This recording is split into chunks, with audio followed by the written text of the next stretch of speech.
just go, and I should go with them, I know. Instead I gaze out windows, getting lost in months ago, thinking about all those highs and the lows, turn a blind eye.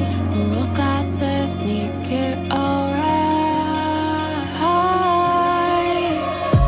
I know they're sad, we're far past repair.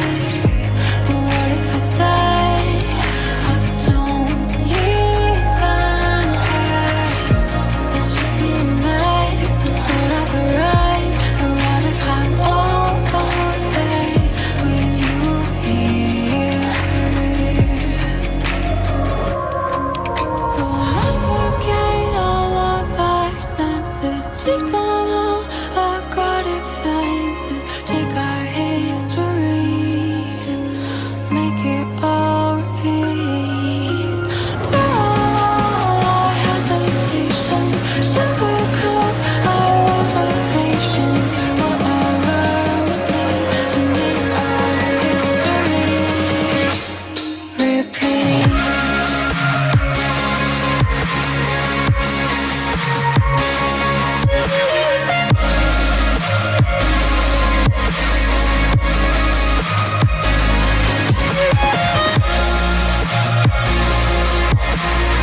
Hey, good evening. Thank you for joining us on the Thursday Night Hockey Show from a cold and snowy West Virginia. I'm Dave Valente, and joined as always by my partner in crime, Travis Aurednik. How you doing, sir? Doing good. Also in cold and snowy West Virginia, a little bit more than you so far Yes. tonight, but I'm sure that you'll probably catch up. Yeah, we just started about an hour ago. You guys have been getting it for a few hours. Yeah, about 3:30 today it started to come down, so I closed up shop early and headed to the house. It's Nice. we probably have about 6 inches right now. Hey, sometimes all you need is a good 6 inches. Yeah. Oh, the weather lady was on TV earlier, and man, she She step in it. she just some people have innocent minds, and God bless them. Um, I was cracking up for a solid five Nice. minutes. I was trying to cover it up. Excellent. Excellent. So, interesting week of hockey so far. Had some good games, had some postponements. We're up to 99 postponements on the NHL calendar tonight. The game between the Anaheim Ducks and the Detroit Red Wings has been postponed, but they don't. Detroit didn't go too far because it's Sunday night is when they're going to uh, reconvene. So, um, you know, keeps on keeping on with the COVID protocol. So I thought the I think the taxi squad has helped. We don't have as much issue with cancellations as we did, let's say, last week. Yeah, But unless you're in Canada. unless you're in Canada, of course, they're banking on the ability to be able to make up all those games over the Omicron Olympic break. So Yeah, I don't know, man. This whole situation's just. I respect to Canada for the effort, thinking they can just keep postponing. It's just the season can only get so long before it becomes the 2022 season, yeah, and I don't see how they're going to make up these games unless they decide to do a youth hockey style four rinks at once and just keep flipping back and forth between them. It's a maybe mess. It's all a mess. another bubble situation. Yeah, which the bubble was pretty entertaining.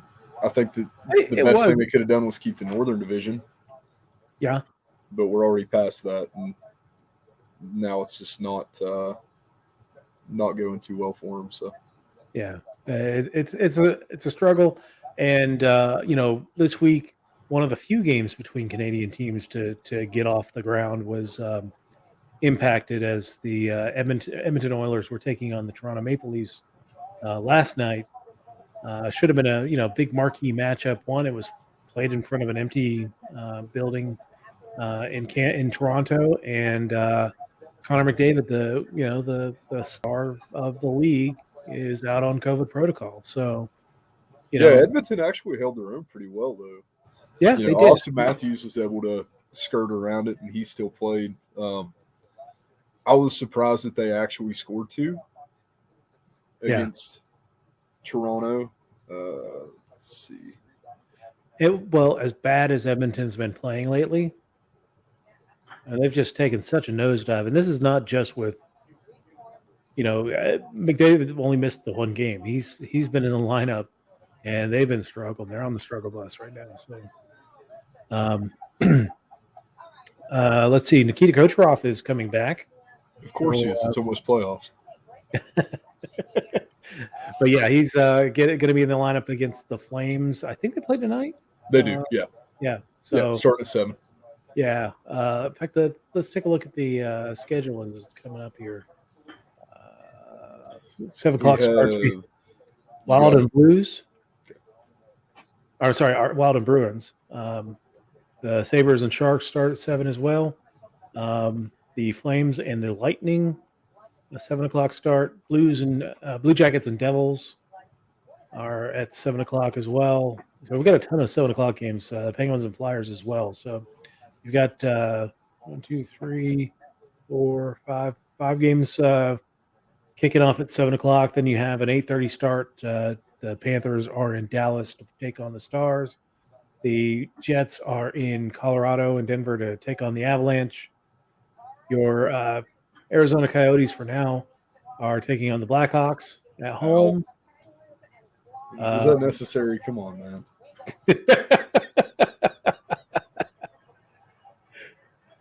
Who knows, man? I got called out on a Coyotes page the other day. Oh, no. For saying something about how long will we remain the Arizona Coyotes. And this guy screenshots my comment and posts it like, look at this troll. And everybody just like swung back with, I said, how are we going to stay in Arizona if Gila River won't even keep us? And everybody's like, no, that's pretty accurate. That seems to be the ongoing issue right now. So, yeah, I mean, because you're not going to play at the America West Arena or whatever they call it now. No, I mean, best case scenario, we get to move to Tempe, but I just want it to be over. Yeah, the Sun Devils Arena is going to be nice. It's going to be state of the art, but it's also only going to be like 5,000 seats. Yeah, somebody just shoot this horse already. Yeah, it's been through enough. But Bettman's going to hold on to that. Bettman will. I wouldn't be surprised if Bettman retired just to become owner of the Arizona Coyotes. I don't know why either. I don't understand the appeal of the Coyotes anymore. It's the ultimate. Well, to me, it was the ultimate play when he did it. Like to take a team from Canada. At that time, Canada was having the issues. Their economy was tanking. The dollar was incredibly weak against the American dollar. Yeah, that doesn't sound familiar. Yeah, and Winnipeg didn't have the corporate base that they needed to keep the team there and keep the team viable. They had a smaller barn than the one they got now, which is the smallest in the league now. So Arizona was attractive. Putting a hockey team in the middle of the desert, that was kind of the coup for Bettman. Now you've got two of them. With Vegas going into the league now, so I mean, you don't have to have that. Just hold on to Arizona because it's the only team in the desert. You got two now, so yeah. And one of them does extremely well, and one of them's us. Yeah. So it's there's more postponed games tonight. Great. Yeah, it's Canadian games though. It's the Sens. Well, the Sens and Kraken are postponed, and the Canadians and Maple Leafs are postponed because the Canadians. They won't play a game in Montreal unless they're allowing fans now. Which Buffalo's supposed to play them like Tuesday, and that game got canceled. Yeah, I mean, I don't know, man. I guess Montreal could just be a road team because honestly, that seems like the only way that they're going to play. Well, they could just reinstitute the old Montreal Wanderers. Yeah, there we go, man. We got it. We solved the problem there. Yeah. Well, bring back their old uniform. We have a up and coming war. We have a pandemic, tuberculosis. Yeah, this sounds exactly like 1917 Montreal. There you go, man. This is exactly what we were looking for. All right. Good idea, Dave. I'll take that straight to Trudeau. There you go. Let's see the Rangers and Golden Knights. That's going to be a good game later on the slate at 10 o'clock. Yeah. It's Gerard Gallant's first game back in Vegas since he got canned. And then last game tonight is going to be the Predators, who are streaking right now against the Kings. Ooh, streakers. Yeah, streakers. We're both streaking. That's at 10:30 tonight. So full slate tonight. Good number of games, even with the two cancellations. Anyway, so no score in any of the games that have started early tonight. I'm not even watching the game right now. So I have the Pittsburgh-Philadelphia game on. I have a very strong feeling that Philadelphia is going to beat Pittsburgh. Hot take. There you go. Philadelphia's not beating many people right now. Actually, watching the game right now, I don't know if it's a good idea for me to say that. Yeah, the Philly looks awful. It's been nothing but shots on Hart. Yeah. I watched them against a little bit of the game against Anaheim. They're all out of rhythm. There's nothing good going on with the Philadelphia Flyers right now. But Anyway, let's go back to the news. We talked about Nikita Kucherov going back to the Lightning. Another rich getting richer. The Tuukka Rask signs with the AHL Bruins and going to get a couple starts. They were supposed to start this weekend, but those games have been postponed. There's been some outbreaks. The Lehigh Valley team had an outbreak, so the games that Providence were going to play this weekend were canceled. So probably sometime next weekend he'll get in some game action. There's no real rush for Tuukka Rask. You know, the Bruins are playing well. They're streaking right now, and you know, if he misses another week, that's not a bad thing for That, anyone involved. it's been interesting to see the breakdown of the Bruins. Of course, you had the crazy situation, and then Rask is out, and Marchand slowed down a lot. Uh, Chara. It seems like it all started whenever Chara left. Yeah, They but went from cup contenders to mid, middle of the road. They're kind of okay. The perfection line has lost its glimmer, and I mean they're still dangerous. I mean they're they definitely are, but they're not the Bruins of 2018. They're not the top pick team to go to a cup. yeah. I mean And if it the seems playoffs, like it did start with Chara. yeah, if the playoffs start today, Boston will be playing Tampa, which would be I think it would be a good entertaining series. I think Tampa would probably win it, say in six. Um, Yeah, I would agree. Tampa's one of those weird teams that play really, really good, and in the playoffs they look awful until it matters, yeah, and then they just squeak through. yeah. I mean because you look at last year, they go to 7 with the Panthers, they go to 7 with the Islanders. Um, Barely get past the Islanders. I mean, that was a shorthanded goal, 1-0 victory in Game 7. So, but when they got to that final, there was, I mean, of course, Montreal really was no match for Tampa, but I think if we had, if Vegas had played up to its expectations, that would have been much better Oh, Stanley. Vegas absolutely would have took them. But, I don't have a Vegas doubt. Vegas did not take Montreal seriously, and you got to take your opponent seriously in the playoffs. Yeah, but so the Winter Classic was a blowout. It was a 6-4 victory for the St. Louis Blues. It did set the record for the coldest game in NHL history. And the players loved it. Oh yeah, the player. Everybody that played that game that commented on it, they were like, "This is the best ice we've ever been on." I think it was Justin Falk was out in the was getting interviewed by one of the NHL Network personalities, and he's standing out there. It's like a couple hours before game time. It's like -6 or something like that, and the dude is wearing flip flops. That's me, man. Whenever I take trout out, it doesn't matter if there's 6 inches of snow. I'm wearing flip flops, and I'll go stand out there for 20 minutes, and I love it. The first time that it snowed this year, I just went outside and laid down in shorts. I was so excited. I was like, "Yeah, it's cold." I mean, I'm excited for snow. I just, I'm not gonna put my feet in it. Oh, dude, it feels so good once you get used to it. But I wake up every morning and take a freezing cold shower. I don't even turn the hot water knob. Oh wow! So my cold resistance is right that even. You are ready to go to war with Russia. Yeah.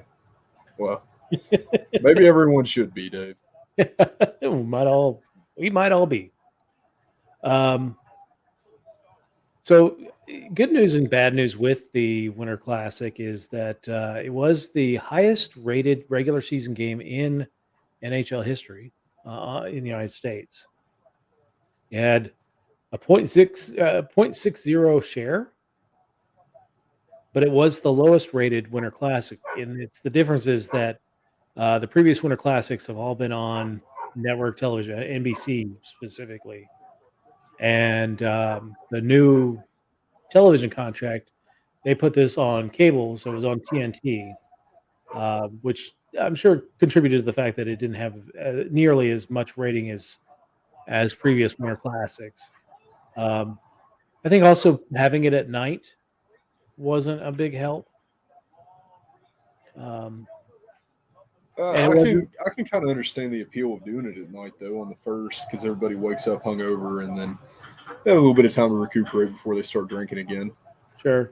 But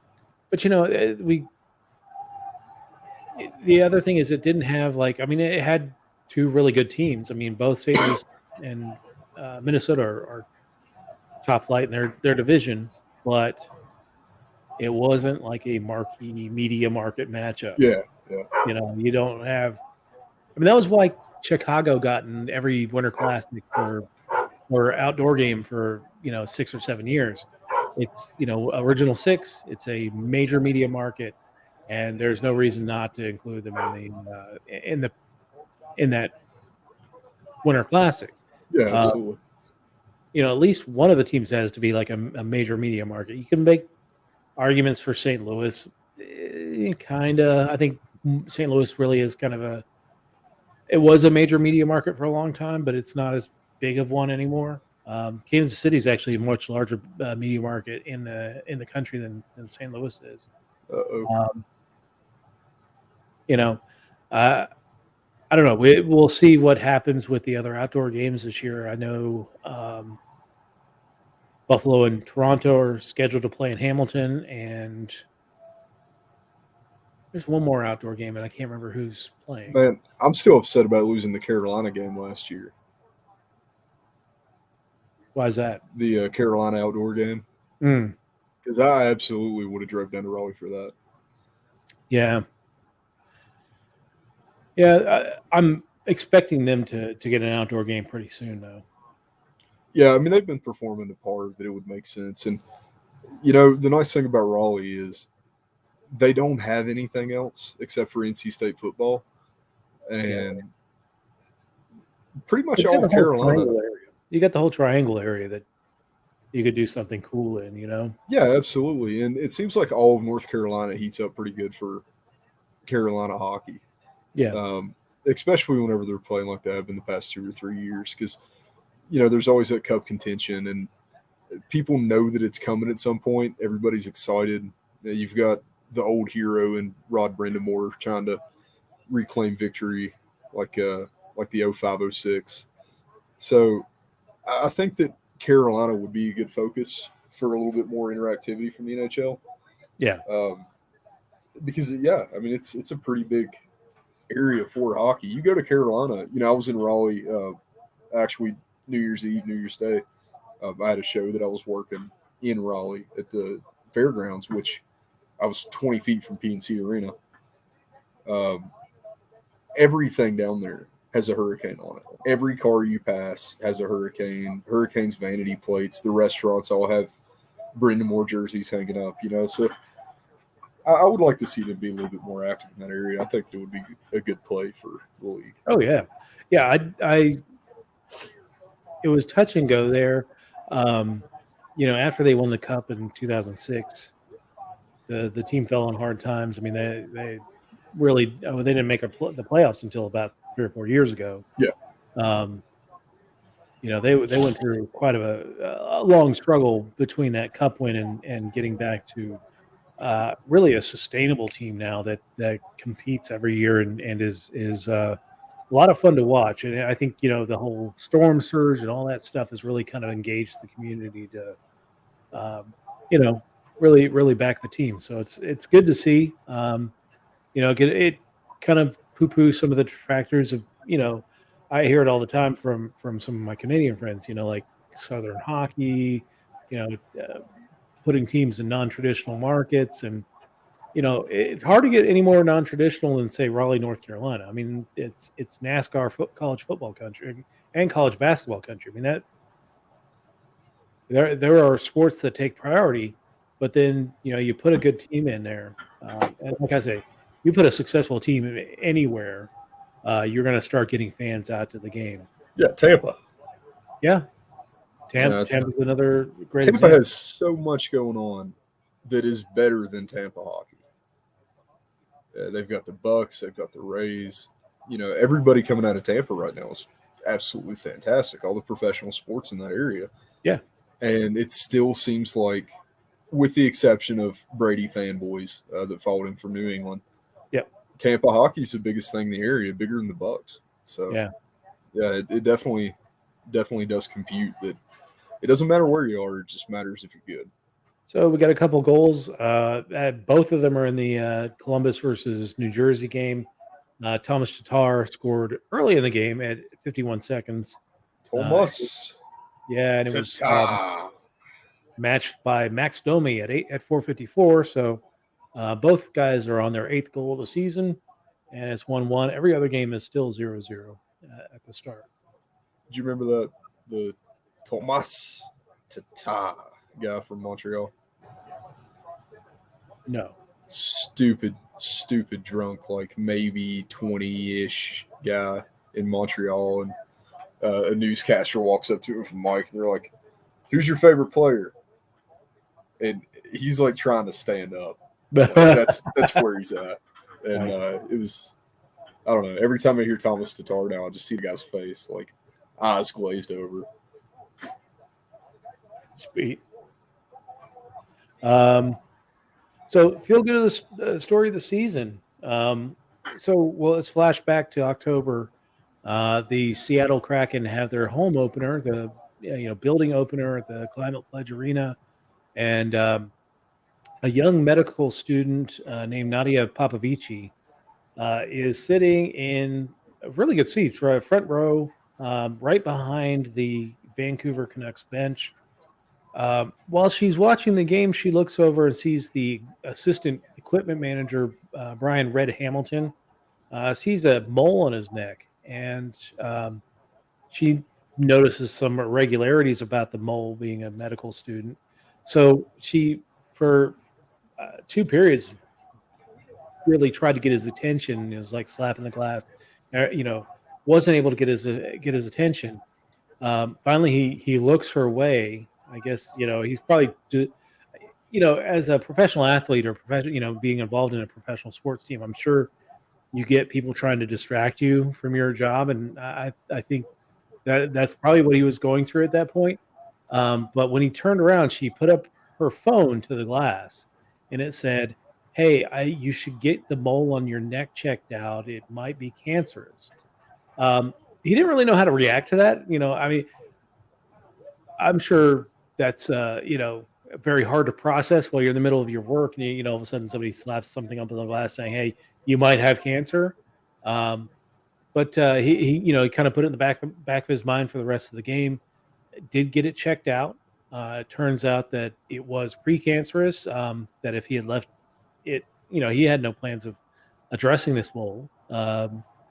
If he had left it going for another 2 or 3 years, that it could have turned to a serious cancer and could have killed him. And so he got it removed, got it biopsied, and it turns into a feel-good story as the other night, Vancouver's back in Seattle for the first time since that first game, and Popovici and Hamilton meet. They arrange a meeting down below in the tunnels below the stadium or below the stands before the game. He's able to profusely thank her and thank her for her stick-to-itiveness. That she didn't just give up when he didn't pay attention to her. It's a really cool story when you think about it. Just a chance meeting. Just her looking and seeing something out of whack, and she could have just ignored it.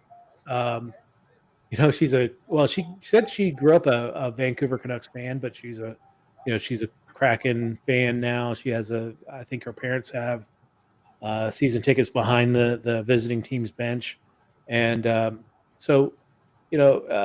teams raised $10,000 for her schooling. It's a really feel-good story, a good story for us to focus on in the midst of so much negativity with the NHL season going on right now.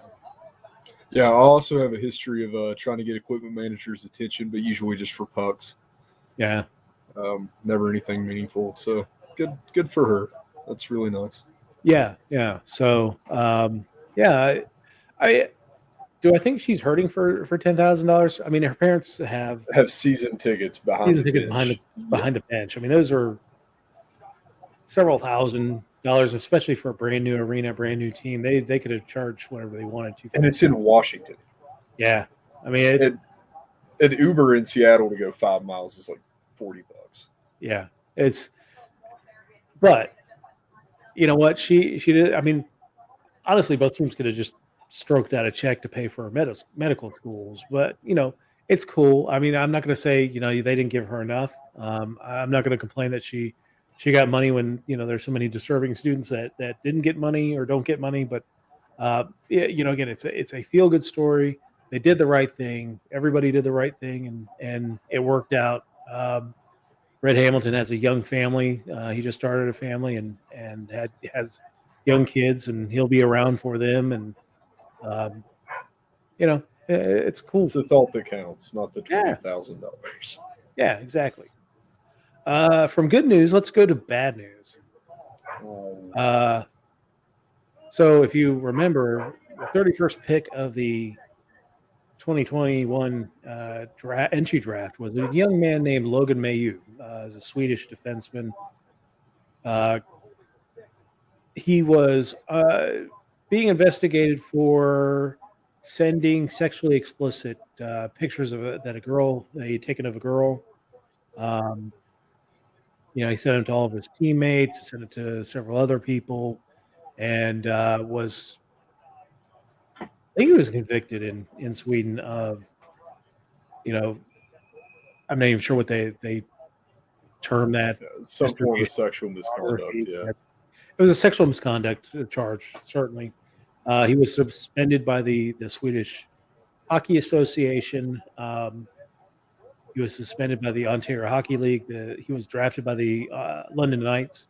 And he played a handful of games for them before all the COVID craziness hit. And that season got shut down in 2019. And, didn't play last year. He hasn't played this year. Now the OHL has reinstated Logan Mayu. And he is eligible to play for the London Knights. He hasn't suited up yet. London has had quite a few cancellations. So I don't think he's had the opportunity to suit up. His first opportunity should be Friday night against Flint at home. But this was the douchebag move of the draft. And I don't know. I think it's too soon for him. I think he should have sat out the entire year, at least. Yeah, it's so hard to gauge how much punishment something like this deserves because it's not something that can be undone. So, sure. I mean, there's two ends of the spectrum. Is he actually sorry? Should he ever play again?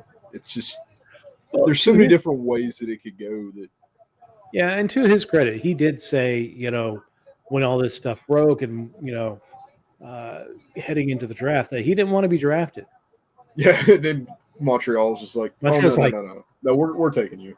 Yeah, I mean, they actually could have had this kid probably somewhere later in the second or third round, easily. If somebody was thinking about taking him, he apparently has enough, ability that he was a top flight first round. I think he was like top 10 at least. Well, they got him number 8? Well, I mean, he was drafted 31st, but or 31st. They easily could have got him in the top 10 if he had kept his nose clean, right, and gone into the draft. He would have been top. I think he was projected to draft number 8. I think that's why I remember that. Yeah, so well, I don't know. We'll see. Hopefully, he's learned his lesson. Hopefully, he is a changed man or young man, and does better with his life. Yeah, I think that the one sex scandal in hockey that will never be outclassed was the Jaromir Jagr incident. That was just that backfired for that girl so hard. If you want to get pegged for anything to do with sexual misconduct in the NHL, just wait around until you find the chick that slept with Yager. Hope she snaps a picture, and you still get all the clout with none of the us discussing you on He the got none podcast. of the backlash. So Yeah, he slept with his teammate's girlfriend. She was doing it to get back at the teammate, and Yager is like, "Okay, yeah, I did that." And the teammate was like, that's how you do it, "Yeah, right yeah, there. he did it. That's how it's done. Yeah." They probably had a conversation about it beforehand, because Yager's always so nonchalant. He's like, "Your girl, she wants it." You know what I mean? Yeah. Let's see. We got a couple goals. Boston, Taylor Hall scored amazingly, not against the Sabres. Sharks are up on Buffalo 1-0. Matt Nieto, his third of the year. And the Penguins are up. Brian Rust, who has been on fire. Yeah.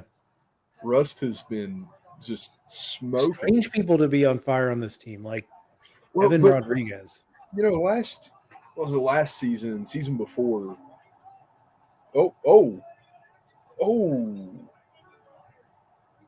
What happened? Let me watch the replay so I can make sure I get it right. What a dog pile.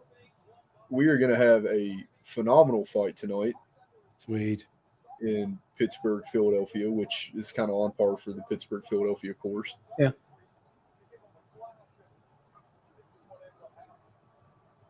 Is it?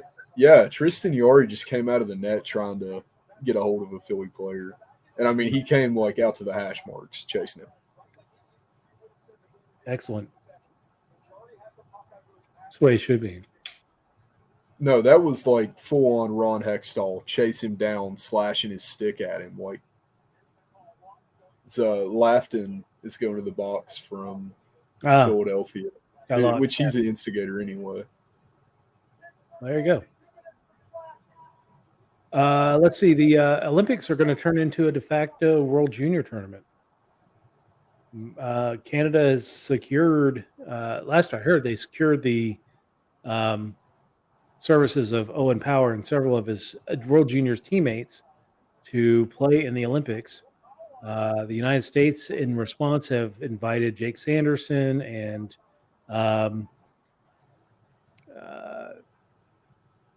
who's the guy that's the guy was drafted second behind Power for Seattle. Beniers, Matthew Beniers, is going to be the has been asked to serve on USA team. So I don't know if the rest of the nations will do that. I think they're going to try and go with a veteran-laden roster to see if they can get a medal. But it's an interesting play by both the Canadians and the United States to pack their teams with World Junior talent. And yeah, I'm interested to see how that goes over. Which, American and Canadian World Junior talent is usually above and beyond the standard elite league of whatever miscellaneous, Norwegian country you can pick. Yeah. There's a reason the NHL's the show. Yeah, exactly. Let's see. I didn't get to see what happened just now in Pittsburgh, Philly. They didn't throw up a replay, but to see Jarry come out of the net, throw his mask, and try to slash a dude from Philadelphia down, it just really warms my heart. That is awesome. Yeah, that was pretty sick. If you can find a replay of that later on, I highly recommend it. So, with the Olympics, does that make you more interested in watching the Olympic? Oh, absolutely, because we didn't get the juniors to any, notable amount. So to know that, we're going to see some of these guys, and they're not playing against kids. They're not playing against countries kind of okay prospects. I mean, they're actually going up against some really, really killer veterans from other countries. This is the best that most of these countries have to offer. Yeah. So, it will be a little bit more interesting. It'll definitely add to the appeal of it. I don't have really high expectations for these guys yet, so I'm kind of taking it with a grain of salt, but provided it plays out the way that they're hoping it'll play out, it could be some really interesting games. Sure. I mean, they're going to beat the crap out of China. Oh yeah, what Uh, China doesn't? Who's playing? Name one. You know, no, there's I saw a story about their team makeup. I mean, it's basically Kunlun Red Star, which is the KHL team set in Beijing. There's a few. Got a goal. 2-0 Pittsburgh's up, Oh, and it's Brian Rust again. and what double Again. dipping? Well, Double he went for dipping. 2 the other night, man. He pulled 2 out against the Sharks, maybe. Yeah, 2 goals in 2 minutes and almost 2.5 minutes. So, yeah, That was a dirty one too. No, he got pulled up 2 against the Blues. Actually, my Sabres are down 2-0. Timo that's about Meyer right. got the second goal, 14th of the season, 13:44 of the game. There's about 5 minutes left in the first period. There, most games are cycling down to the last 5 minutes of the first period. So, Actually, Brian Rust had a hat trick against the Sharks. Waits a night, plays the Blues, scores 2. Waits a night.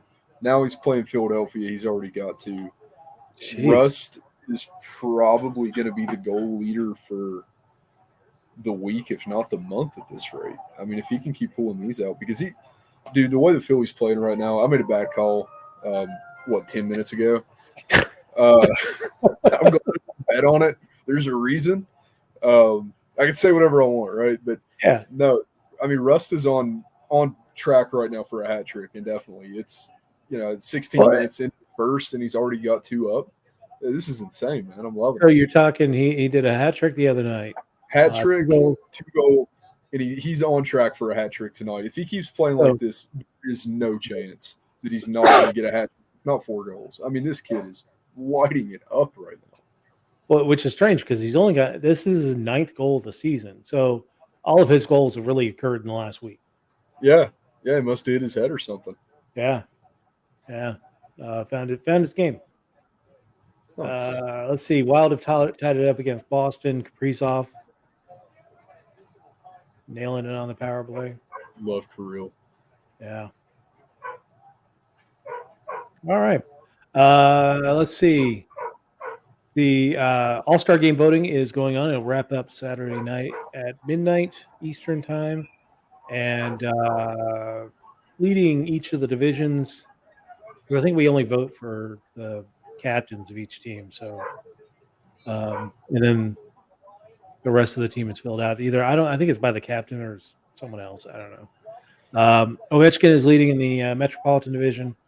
Connor McDavid leading in the Central, or no, I'm sorry, Pacific. Austin Matthews in the Atlantic, and Nathan McKinnon leading in the Central. The closest of those races, they've led. All 4 have led from wire to wire ever since it started. Closest race is between Nathan McKinnon and Kirill Kaprizov in the Central. There's only a couple percentage points, so that might flip before Saturday night if you can get a bunch of Minnesotans. Yeah, I mean, if Kirill performs tonight well against Boston, that's a pretty, out of the lineup tonight, I would say the most interesting game that's on is going to be the Boston Wild game. Oh, we just got another goal. Dewar, his first goal of the season on the power play. So Wild is up. Wild are up 2-1. Nice. And we got to go in Pittsburgh. 3-0, huh? 3-0. That's or I'm sorry, go in Philadelphia. They're in Philly tonight. Gazintel just put one past Hart on his own rebound. Hart gloved it, let his glove go a little bit over the line. They take it to a replay, and it is 3-0 in the first for Pittsburgh. Man, the natives are going to get restless. I mean, there's going to be some batteries on the ice here before too long. Yeah. Yeah, that's no bueno. No, this would be a fun game to be at, and it looks like it's pretty well packed out. I know Philly had a little bit of issues I feel like this is the one game a year in Philadelphia that no matter how bad they're doing, everybody's going to go to the Pittsburgh game. Just hoping that there's somebody in a Pittsburgh jersey you can catch out back. Or it's Broad Street, man. It's Broad Street. Some cop's kid you can vomit on. Yeah. That's a terrible story. That is a terrible story. It was awful. Highlight of the week, Cale Makar's goal against the Blackhawks, man. Yes. That was absolutely crazy. Oh, man, I think it's 3-0. I think Hurdle scored. Yep, 3-0. Thomas Hurdle scored for the Sharks. So I have a 12-year-old kid that comes to my store all the time, and he's gotten super into hockey because of me, because of hockey stuff on the walls. And he was like, fights and stuff. It's like the sticks, and they look like they hurt, you know. He's cool. I like this kid. And he came in the day after the Makar goal, and his description of that goal is the best description of a goal that I've probably ever heard. He's like, he had the puck, and then he did a spin thing, and then he went left, and then he went right, and then it just looked like he hit X for a wrister because he plays a bunch of NHL. He just hit X for a wrister, and it just went, whoa. And then that was the goal. It was a thing of beauty. It was absolutely gorgeous. It was like Pavel Datsyuk. Gorgeous. I can. Let me share this because caring means sharing.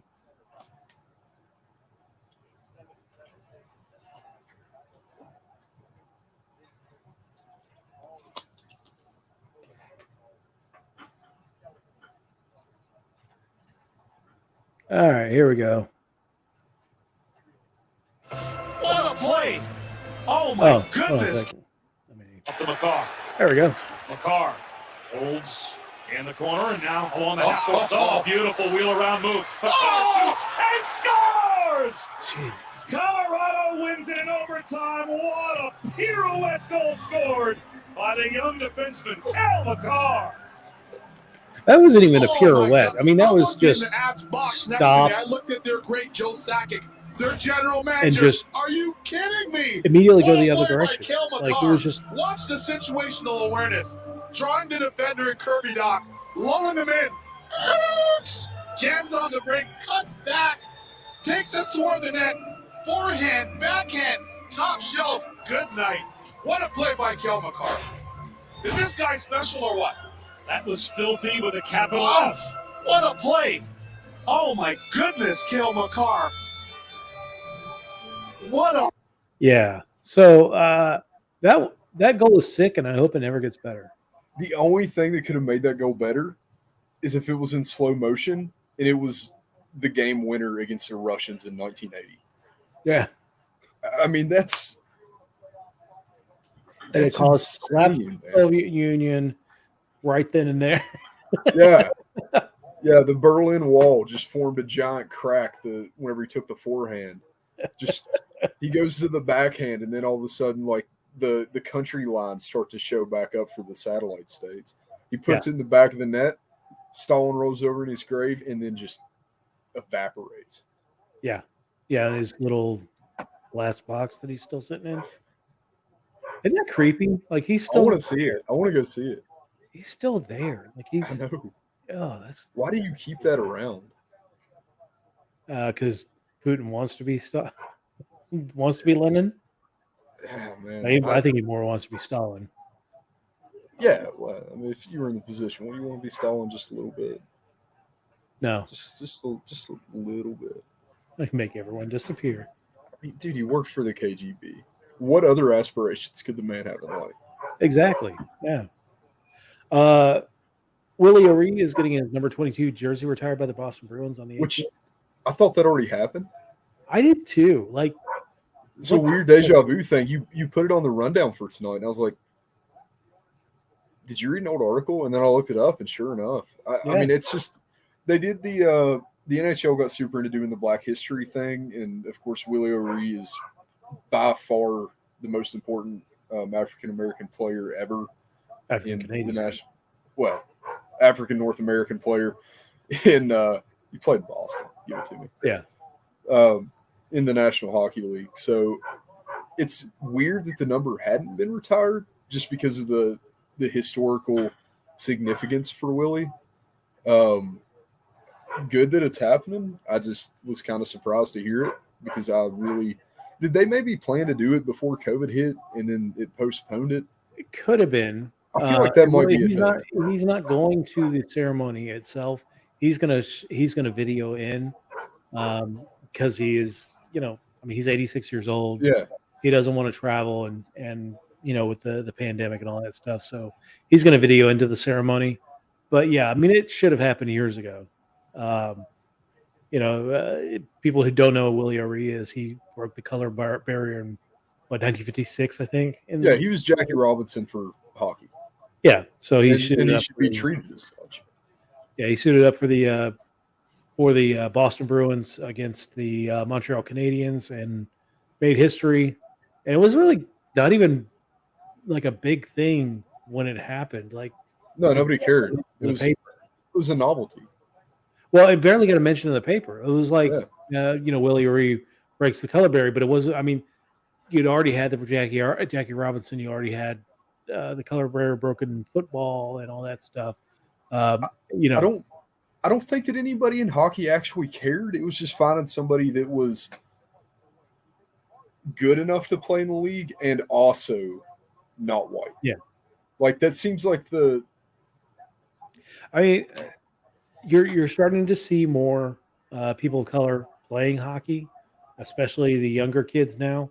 I think you're going to see a boom as we move into the next decade or so. Oh yeah.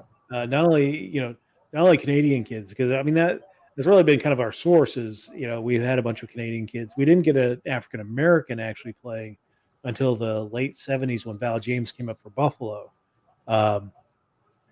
And there's still, there's not a whole lot of representation in hockey among the African American community or African Canadian community. But you're seeing it more and more, and you're starting to see Hispanic kids. You're starting to see kids, like Austin Matthews is the face of Hispanic Heritage Month for the NHL. And the coolest part is, and it's definitely not true across the board, but it seems like for the past 20-ish years, you had guys like LaRock, Kane and all those guys, and they automatically took the role of enforcer. That was it wasn't really negotiable. It was just like that. This is what you do. You're going to hit people and, go out there, do your best Mayweather, and that's all it is. And now you're starting to see these guys come up like the Black Aces line in LA. Yeah. And they actually are treated as talented players because they are. Yeah. And they're not fighting. They're just good at hockey. So it's pretty cool to see this second resurgence of. Yeah, Kane came up and he was skilled, but he was still expected. And I mean, you're named after Evander Holyfield, so I mean, there's some expectation with that. But it's refreshing to see them being treated as skilled forwards, a skilled forward line, rather than this is just the fourth grinder line or whatever. It's well past time, and I think. It's as you make hockey more accessible to, and getting it into more communities in the United States, you're going to start seeing kids from all kinds of backgrounds getting into the game. So yeah, I mean, especially Chicago has one of the largest youth hockey programs in the country. I'm sure probably in the world. Yeah, and they're making it free, or as free as they can. As low cost as they can, which is an expensive sport, and it is. It's really cool to see now, like, it is keeping kids off the street. It's the problem with other sports that are either in school or easily accessible recreationally. You had kids that were going into basketball that were from Black communities, and the gangbangers were also playing basketball. So it was like one of two paths. You can either stay on it or you can hang out with the guys that you're surrounded by 24/7. Yeah. And then with football, you also had the same issue. It was like, the same guys that were going to grow up to be felons were on the same O-line as the guys who were going to grow up to play in the NFL. this seems a little bit more like it's kids that really want to be there, that want to play hockey, and it's not I think as much the I think it's different. I think it's different in the fact that to be an excellent hockey player now, and you're starting to see in other sports, particularly like travel leagues, but with hockey, to be an excellent player, um, kids get moved out of their community. They get moved out of their home. They're sent to billet families. It's not just in Canada. I have a friend that his kid played hockey in New Mexico, and to advance to the tier 2, tier 3 type programs, he had to go live with a family in Colorado, or had to live with a family in Nebraska, to further his hockey career. And perhaps that's the reason why it's different, because they are just kind of uprooted from everything, that's all the people that are around them, that whole family support system, and whatever good or bad is going on in the neighborhood, they're transported to some of these far-flung places, like well, you know and yeah, and usually if you can afford to host a kid that's playing hockey as a host family, yeah, you're not in the projects. That's sure. that's not on the table. You're not gonna host a kid if you're living on the south side of Chicago in a HUD development. Like that's just not something you're going to think about. You're already scraping by, so you're going to get a lot more going out to better places than you are going into bad, which is pretty cool. Yeah, yeah, I mean, it's a different perspective and all that stuff, so And uh it's an honest route out of whatever situation you're in. sure, absolutely. All right, so let's talk about. We wanted to start featuring more kind of historical stuff when it comes to hockey, and talking about what is the best of the best, and kind of get back to the roots of the game. So this week we're going to start talking about Travis's list of the top 5 fighters of all time. Yeah, and I would love for somebody to argue with me about this because I will talk hockey fighters all day. Any of you that have ever seen my store, the walls are just lined with fight pictures of guys like Tell Dave people about your Schultz. store. Yeah, I own an antique store here in Beckley, West Virginia. I'm probably the only guy in the state of West Virginia that owns a hockey stick outside of Wheeling. It's an interesting spot. I get a lot of people come in and they're like, "What's that thing up there? It's round. Looks like a snuff can." Um, it's fun, man. We do a lot with rocks and minerals too. So if anybody's interested, it's the Deep End Antiques. We're on Facebook, we're on Instagram, all that fun stuff. But yeah, top 5. I had a lot of internal conflict for that 5 slot. I definitely have some honorable mentions, but I think that it has to go to Marty McSorley. Uh, you know, we know the history of Gretzky, and we know that he is the GOAT. But what if he would have got a bad hit whenever McSorley wasn't on the ice that would have put him out? I mean, there's so many guys' careers were cut short early, especially in the late 70s, early 80s. Oh yeah, That was the toughest time to play hockey because you could get clotheslined and a ref would call it like a 2-minute interference, if they call. Yeah, if it got caught at all. You Yeah. had one linesman who probably wasn't paying attention. I hear stories about these linesmen, man, and they'll go smoke a cigar and drink 4 or 5 beers in intermission and come back out and just make sure that somebody's on the puck whenever it crosses the line, and that's all they're looking for. So you really had one guy watching a full rink trying to determine whether or not it actually matters that much. And McSorley definitely was really good at making sure that Gretzky did not end up a victim. Yeah. You had a lot of tough guys at that time that would have loved to have got their hands on him, and he kept him off. So props to There was McSorley, my number 5. one time that he got hit and hurt, and it was in an all-star game, and McSorley wasn't on his line. Yeah, see? There you go. No insurance. Yeah. Number 4 is probably the most important 21st century fighter in the game, and not just because of his capabilities on ice. Derek Bugard. Bugard really was one of the first guys to draw, a close magnifying glass to CTE. Not only was he a great fighter, he was also more than a competent player. And, after he committed suicide, I think that a lot of the guys that he played with started to figure out the decline of his mental state kind of coincided with some of the hard hits that he'd received.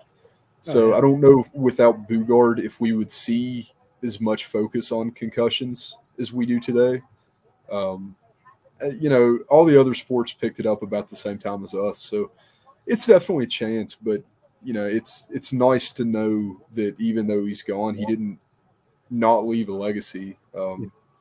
There's probably quite a few guys that are getting help today because they saw what happened to him and they saw his mental state go downhill the way that it did, and they don't want to end up like that. So exactly. And I think this interesting kind of tie in with football. Like this weekend, we saw the kind of on-field meltdown of Antonio Brown. Should have known And that people would were come up. saying that there was a hit that he took in 2017. He was coming across the middle, and Burfict of the Cincinnati Bengals, Montez Burfict, I think his name is, helmet to helmet, knocked him. I mean, he was out before he hit the ground and was, smelling burnt toast. And it was just not a good situation for him. And people have said he's not, he was always kind of a, me first kind of player. Oh, yeah. But he is, but now, ever since that hit, the acting out, he acted out and got out of Pittsburgh. He acted out and got out of Buffalo. He acted out and got out of L.A. or I'm sorry, Oakland at the time. And now he's acting out and getting out of, and his behavior got him out of New England, and now he's been kicked out of Tampa, and probably his career is over. But people are genuinely worried about his. It's really a mental thing, and they think perhaps it is something to do with CTE. That the damage to his brain, and these sports are going to get a lot more focus on them until there's a way to fix CTE. Yeah, and it's weird comparison to draw. Do you remember in 2015, Kanye West fell off a stage? Yeah. You think it might have happened to him? The guy kind of went crazy right around 2016. Did we just solve Kanye West? Yeah, could be. I think this is the most important podcast in America right now. Yeah. We're saving lives. Yeah. Kanye, get checked. If it has a blue tint, you're probably not okay. Right. Number 3, my personal second favorite fighter of all time, the original bully on Broad Street, Dave Schultz.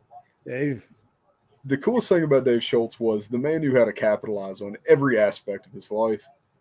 Even after his NHL career, he went on to record the Philadelphia Flyers fight song.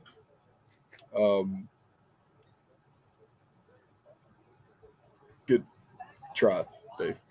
And it's not good. If you've ever heard Dave Schultz sing the Philadelphia Flyers fight song, it's not good. Did you ever hear Jim Schoenfeld? Who was it? Jim Schoenfeld, former Buffalo Sabres defenseman and New Jersey Devils head coach, the guy that screamed "Eat another donut, Koharski." No. Actually, he was Arizona's coach for a while too. What did he do? He did an album in the early 70s when he was in Buffalo, and it was like a bunch of covers, and one of them was "All Along the Watchtower" by Jimi Hendrix. That's awful. It was awful. Did you know "All Along the Watchtower" is not by Hendrix? Well, no, that was by Dylan. Bob Dylan, yeah, and it was awful. It was terrible. Schultz, man, he went on to wrestle. He professionally wrestled in, I think, the WCW for a while. Yep. And even today, he runs his eBay store selling spray-painted orange hammers with a Philadelphia Flyers logo signed by him for $30 a piece. So if you guys need a hammer that also doubles as a piece of hockey memorabilia, I feel like $30 is pretty reasonable. That's not bad. Yeah. It's not. I met him in Philly. I walked up to his house and knocked on the door, and he answered. And I was like, "Hey, will you sign this?" And he's like, "Yeah, give me $20." So, Schultz, good for Schultz, dude. He's a capitalist. He'll make money off this one. Yeah, man. And one of my favorite pictures in hockey history is Dave Schultz with his shirt off, and he's got all of his chest hair flinging out. They called him the Hebrew Hammer because he was Jewish. Yeah, and he has a big Star of David gold pendant on, and he's sitting there wrapping his hands. And I mean, the guy just looks like a killer. But him and the rest of the Broad Street Bullies really made history. They were the only team that I'm aware of that ever beat Russia off the ice. Whenever I say beat Russia off the ice, I mean they gave up in the first intermission. They refused to play. They were scared of Schultz because they didn't play contact hockey, and by that I mean like fist-to-face contact. So Schultz. It's easier to. Schultz had an impact on the Cold War. Yeah, I mean, nobody gives him credit for. It's easier to avoid contact on international ice because it is a larger rink. You get into those small. I mean, in Philadelphia, the Spectrum, the rink was not before they really started standardizing the rink sizes. There were some variances in different buildings, and I think Philadelphia is one of those buildings that had a little bit smaller rink. Yep. So you couldn't hide from these guys. I mean, you used to get across the ice, you're going to die. Yeah, man. And that was the time whenever number 9 constituted, I will hurt you. And it wasn't just Dave Schultz. It was guys like Clark Gillies and Gordie Howe. If you went into the National Hockey League and you picked number 9, you instantly had a target on your back as being somebody that hurts people, which is really interesting that there was like the secret code among players. It doesn't matter if you're on an expansion team, nobody's ever seen you on the ice. If you come in wearing number 9, they're going to try to hurt you before you can hurt them because that's your only purpose. Clark Gillies, he was the captain of the Islanders. He still fought every game. But number 2, the one guy whose record will never be broken because it's literally impossible now, Tiger Williams, Tiger Dave. He had a pretty good career in Toronto, and then he ended up in Vancouver. Usually whenever you see a picture of the Flying V jersey, it's on Tiger. A lot of people don't know that. All the really infamous pictures of the Flying V. He also ended up playing on LA for a while whenever they had the Purple Crown. So he caught 2 of the coolest jerseys of all time on accident, and he, to this day and forever will, hold the National Hockey League record in penalty minutes. Nobody will ever top that. I mean, it's like weeks of 24-hour days in a penalty box.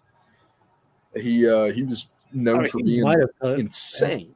He might have had more time in the penalty box than actually on the ice.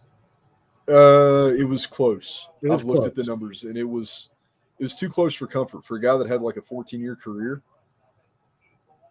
14 years of, I think the time was like 60 games a season. If you can spend a period and a half, because that's what it comes down to. You spent a period and a half of every game in the penalty box on a major. The dude didn't get minors. If he was going to get a minor, he would make it a major before he got off the ice. And he's the guy that, I mean, him and the Broad Street Bullies, the really, the late 70s hockey was kind of the reason why they've got a rule now that if you get in 3 fights, you're ejected automatically. Yeah. If you leave the bench to fight, you're ejected automatically. You have extra penalties for third man in and all that stuff. But it's impressive. You're never going to see the NHL kind of go back to that outlaw 70s style of hockey ever again. I don't think that it's even legal. I feel like you need the gambling commission to be there to call fights if you had that many fights in the game now. I don't know if there's like a state limit for how many fights you can have before they have to call the cops, but Tiger would have beat that in every state that had one in a game or two. And there's something really commendable about that. The guy he threw blocks, man. It was insane. I wish there was more video of Tiger fighting. But we don't have a ton. No. Number one, the obvious pick. I don't think that anybody could ever hold a candle to him. Another sad concussion story. Yeah. Concussions and cocaine. That was his two big C words. Bob Probert. I don't think that there's ever been another fighter to inspire such a cult following. In the mid to late 80s, you had a bunch of companies in Detroit making shirts that said, donate blood, fight Proby. There's this insane following for Probert as being not only the best fighter on ice, but probably one of the best boxers in the world if he would have come off the ice. And I don't think that it's really disputable because nobody could take a punch to the face like Probert did. Yeah. And I mean, the thing about Probert is that he was really kind of the only good thing going for that Detroit Red Wings team in the 80s. Until Yzerman really came into his own. I was about to say, Dave, you're forgetting to go. Well, no, I mean, Yzerman was good. It took him a while. It took the team a while because Yzerman came in and was a very prolific goal scorer and was a good offensive threat. He kind of molded his game to be more of a two-way player, and that's when Detroit really took off as far, consistently made the playoffs. The 80s Detroit Red Wings were largely forgettable. Yeah, and I don't think that people realize, nearly every year that Probert was in the league, he made the All-Star. He was actually a really good player. It's just he was a good player that had a place, and he knew it, and he took care of business. But, I mean, there's so many honorable mentions that you can throw out there, man. Terry O'Reilly, Derek Sanderson, Chris Nealon, Glenn Featherstone, all those guys from Boston from the 80s and the early 90s. Those were some of the toughest guys on the ice. And then you had guys like Stu Grimson come up. Nobody wanted a piece of the Grim Reaper. And I honestly think that if he would have hung around and not fought as much and not got that reputation off the get, we probably would have saw a lot more people fight him, but nobody wanted him. Of course, you had Darren McCarthy. Him and Probert went every time that they got on the ice. And it's one of the only guys that I can say, no matter who won the fight, it was close. Yeah. But, I mean, Grimson's 6'6". And that was at a time whenever the average hockey player was still 5'11". Yep. Of course, you had brought up Ty Domi. Ty Domi and Rob Ray just had. I mean, that was Ty Domi didn't win a lot of fights. He just got in a lot of fights. Yeah. So Ty Domi and Rob Ray were probably the last great fighting duo. That had the rivalry. Every time they played, they fought. After that, it was, really Bugard just took on all comers. He didn't have a guy they were going to fight maybe Brashear, maybe Larocque, but there wasn't we know, Domi and Ray were just such a kind of iconic battle every time Buffalo and the Leafs would play. Yeah, it's like Darren McCarthy and Claude Lemieux. Yeah. You knew that whenever they got on the ice, Darren McCarthy was going to beat the crap out of Claude Lemieux, and then he'd do it again next period. That's just the way that it worked. Yep.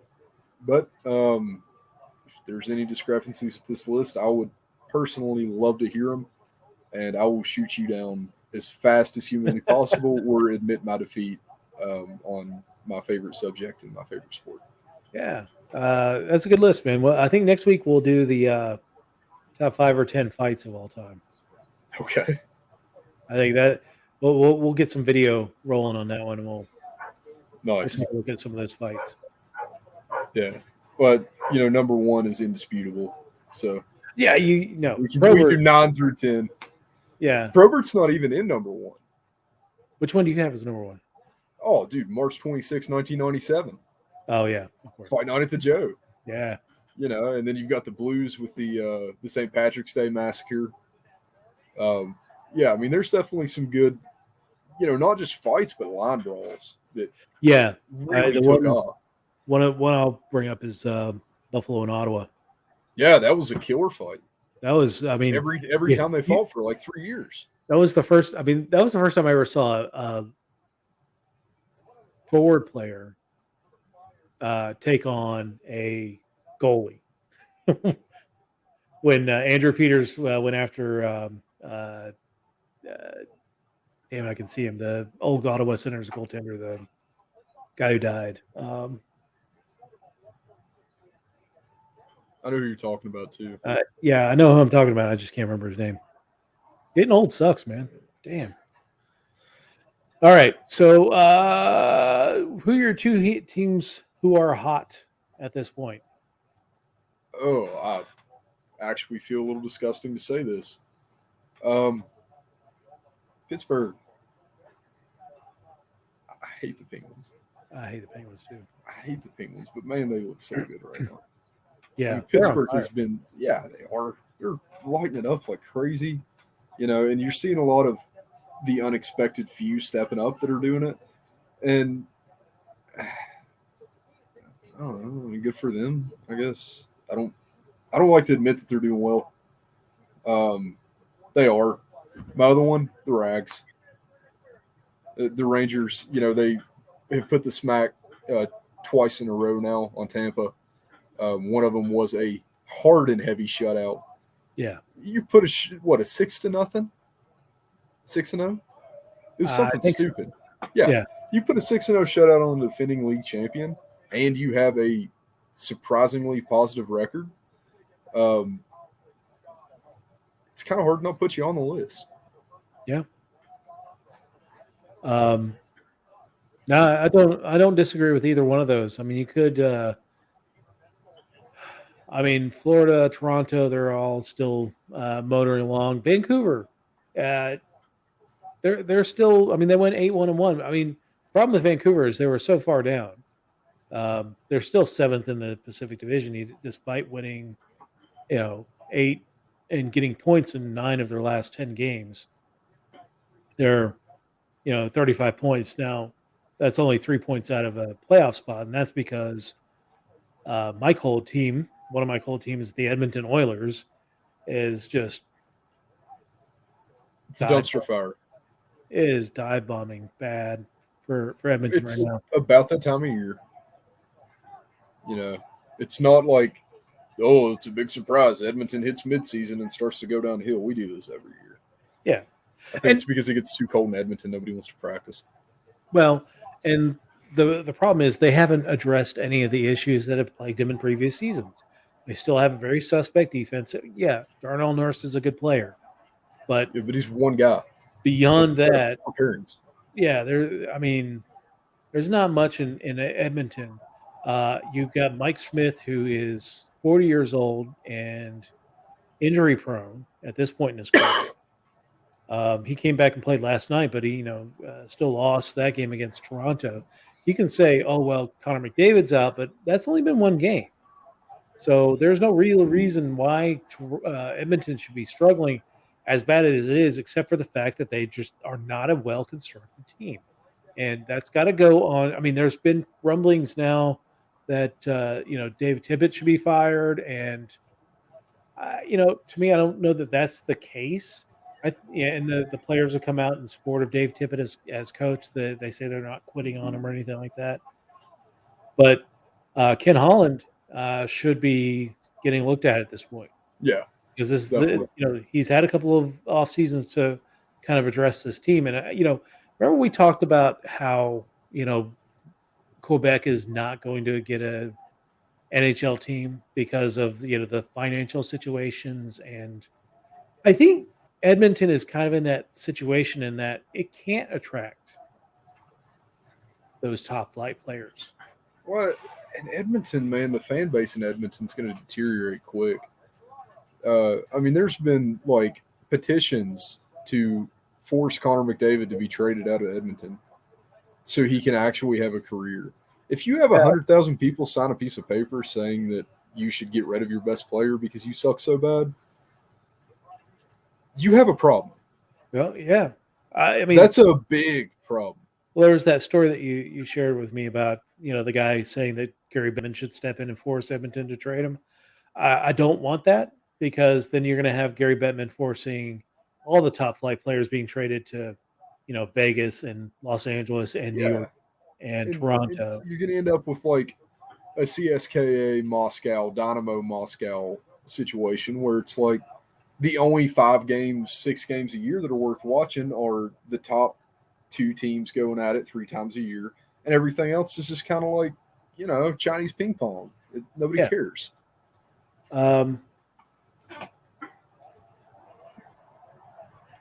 Let's see.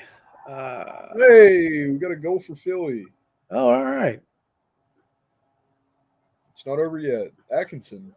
It's probably one of his first of the year, first 2 or 3 maybe. I'm going to have to hit Montreal again.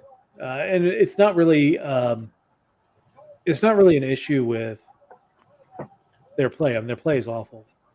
I have to hit the city of Montreal. Yeah, I mean it's really the COVID protocols and the fact that they've canceled all these games because they're not playing in front of fans. They're counting on that COVID Olympic break to make up these games. And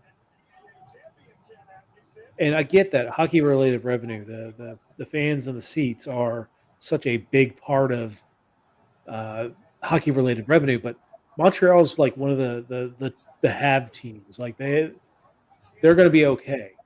I could see it being more of an issue, say in Winnipeg or if you're an original 16, you're Vancouver. protected immediately. Yeah. That's if let's say Glendale puts in what Montreal did, I could see that being a whole hell of a lot more of an issue for Arizona or even Buffalo. Because those hockey related revenues are so vital to the future success of the team. So yeah, I mean, the National Hockey League would dissolve before they would get rid of Montreal. Yeah, no, Montreal could say the NHL is dissolved and the NHL will be dissolved. Basically, yeah. I mean, that's probably the biggest hockey market in the world. Yep, is just Quebec in general, which is another reason I don't think Toronto probably, but either one. Toronto has so much focus on city sports now. You know what I mean? It's like Toronto's got so big on American sports, whereas Quebec still feels like they're Quebec and they don't want anything to do with American sports, and it's just Quebec versus the world. Whereas Toronto's like, yeah, no, we're basically the United States, but you kind of need a passport now. Like, they've got the Raptors, and I mean, even, the Montreal Expos. Part of the reason they didn't do well is because nobody wanted to watch them play a bunch of American teams over and over. Well, there's a big push, and I think we'll get baseball in Montreal again. Part of it was the fact that they played in that just awful dump of a stadium. Yeah. But I don't know. We've talked about Quebec City not getting a hockey team because it's just the financials are so similar to what moved the team to Denver in the first place. So there's no real reason to put a team in. I know that there was an article that came out of a few days ago that said we must move a team to Quebec City. And yeah, but who's going to closet their Habs jersey for Quebec City? I mean, it's really going to be a very small reach. I mean, you might get the people that were Quebec Nordiques fans in the 70s and 80s might come back. You might draw 5% of the fans from Montreal, but if you were a hockey fan and you were in Quebec, you're already devoted to the Habs. If you draw 5% of that, it's still going to be a larger market than Arizona. But then you get into the other issues, the financial issue, the travel issue. That's another one I think people don't think about. This is a winter sport.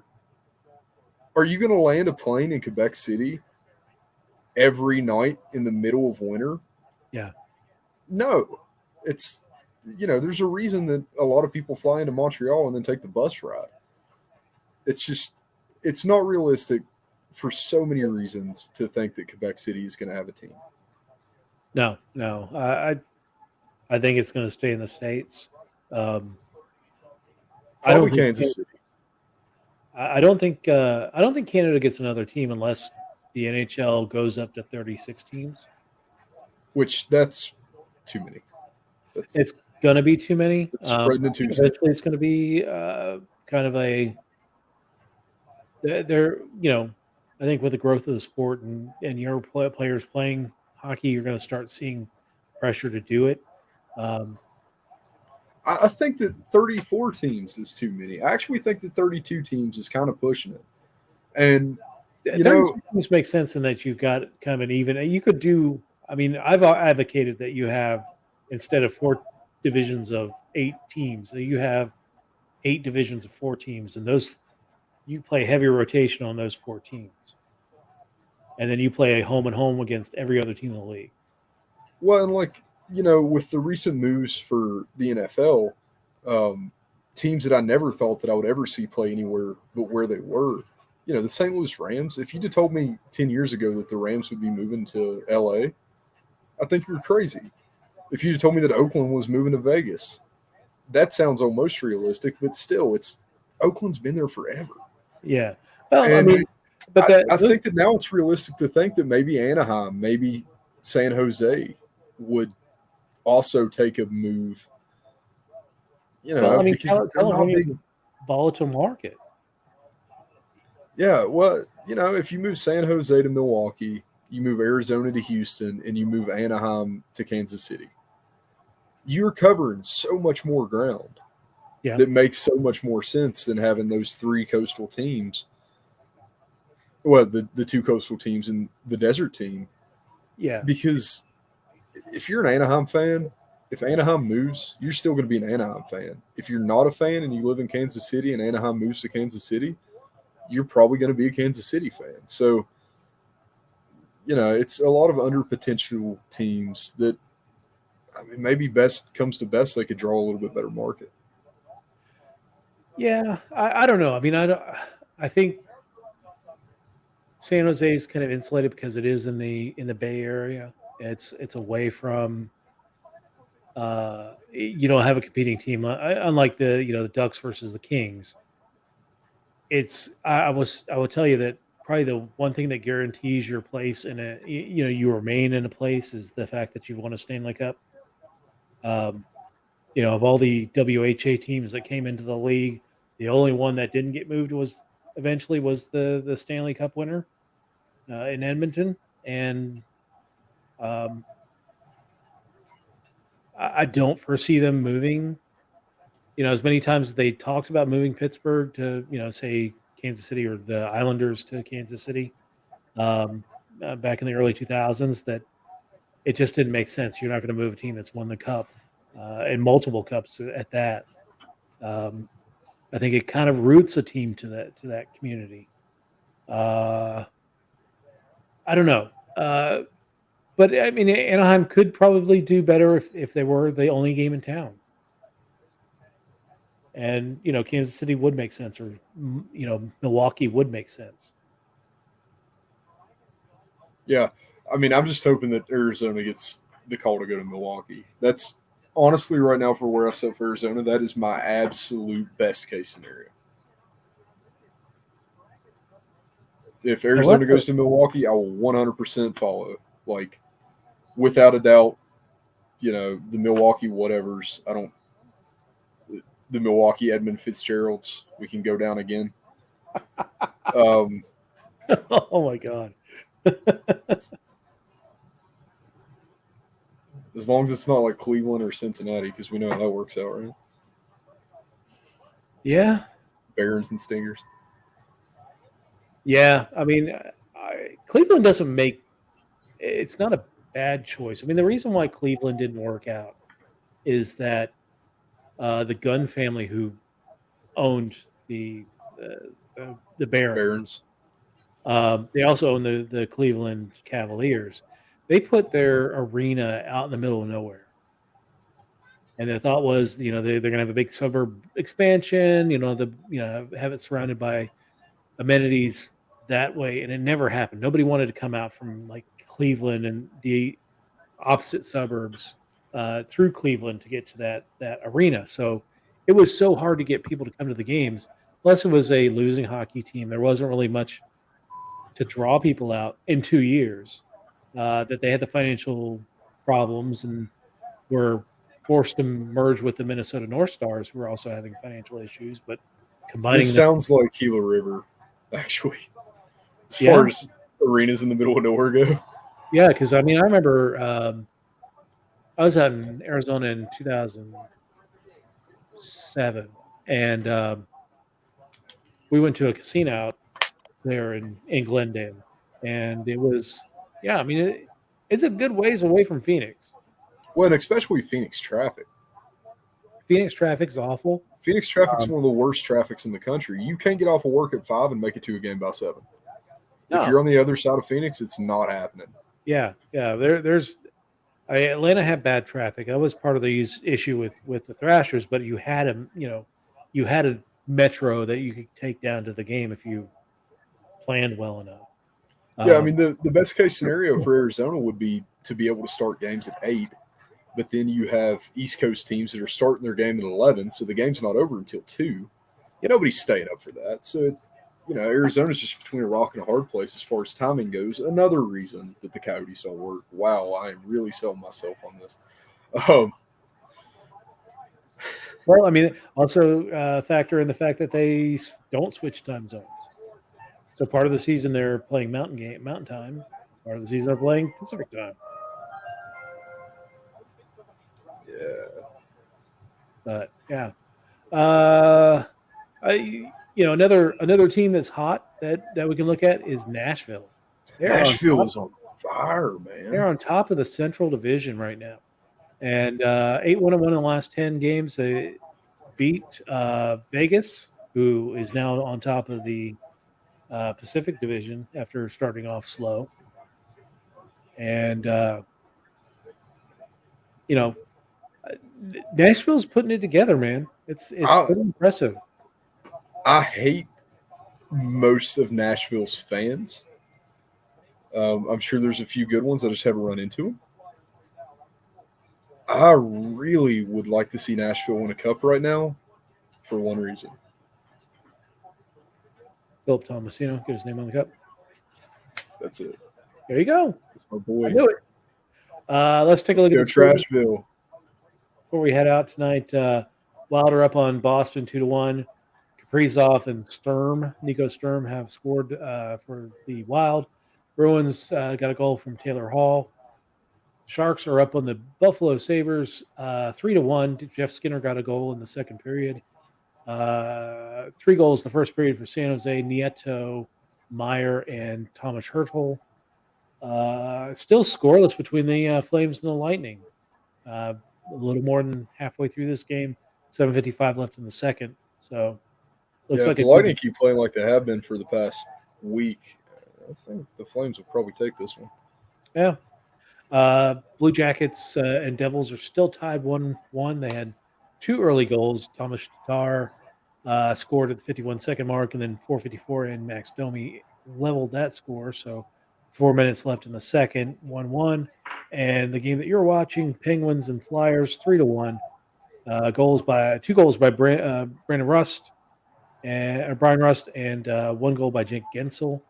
And Cam Atkinson has replied for the Flyers in the second period. So, all right, man, you got anything else for the week? I think that pretty well does it. All right. Well, next week, join us as we talk best fights in hockey history. And I'll be in Florida. In Florida. Wait. The Florida man. I'm not leaving. We might record on Wednesday. If that works for you. That works for me. All right. Later, guys. All right. Take it easy, everybody. Thank you for joining us, and we will talk to everyone next week.